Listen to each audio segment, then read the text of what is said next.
How troll is you? I'm not sure there is. I mean, I despair. I always have really despaired about how that year on year the media kind of manipulates the whole populace more and more efficiently, and England has just turned into this, like, unfortunately it's a dumbed down nation if you judge it by what the most popular TV programmes are and what the most popular newspapers are. It's an awful place to be, but within the 60 or so million people, there are a lot of good people, there are a lot of good things happening. Unfortunately, there always has to be an enemy.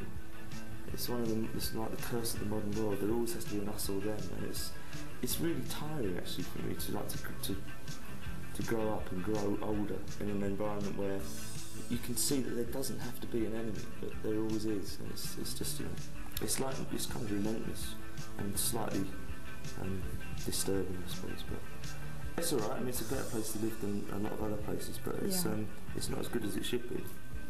But where is?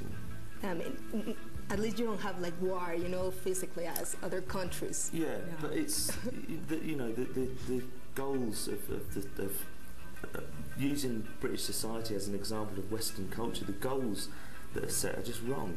That people aspire to the wrong things. They aspire to this. They aspire to doing interviews. They aspire to celebrity and all that goes with it.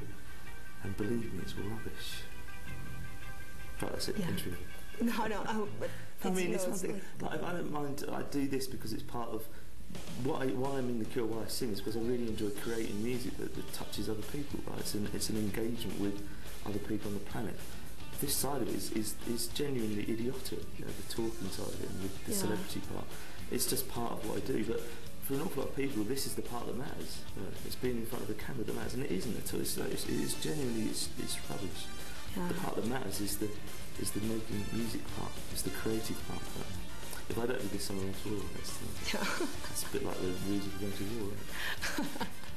But Robert, now that we're talking about celebrity and music and all that, since you started The Cure, how has been what would be the most difficult thing for you about fame?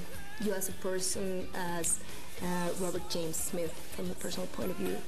I would never complain about it because it's a choice that I've made. I think the people that complain about being famous, again, they're stupid because it's very easy to walk away from if you want to. You're fed up with it.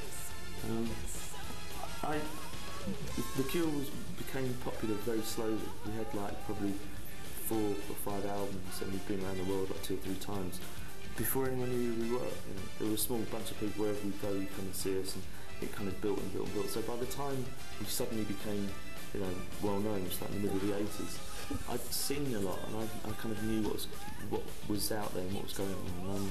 So I was prepared for it. I was mentally prepared because it was incremental, and as it happened, I remember. Funny enough, we were talking yesterday. The first time I walked out into a balcony in Paris, we were in a hotel in Paris, and there were people outside started saying my name. That was the first time I suddenly became aware that we'd taken a step up, and it was a strange feeling. But as it goes on, you just get used to it. Really, I mean, it's still odd. People come up to me and they know who I am. That's actually the strangest part, and I have no idea who they are. It's a weird thing to get used to. It's weighted in their favour. They feel like they know me, and I have no idea who they are. It is unnatural, that part of it. Yeah, I mean, the rest of it, what goes on, when I'm with the group, when I'm doing something with the group, I just take it as, that's part of what I do. It's still, I suppose, if I'm being honest, it's kind of difficult. I've lived in the same place now for almost 20 years, and there are still people who stop and stare, which does seem odd, because they see me all the time, but,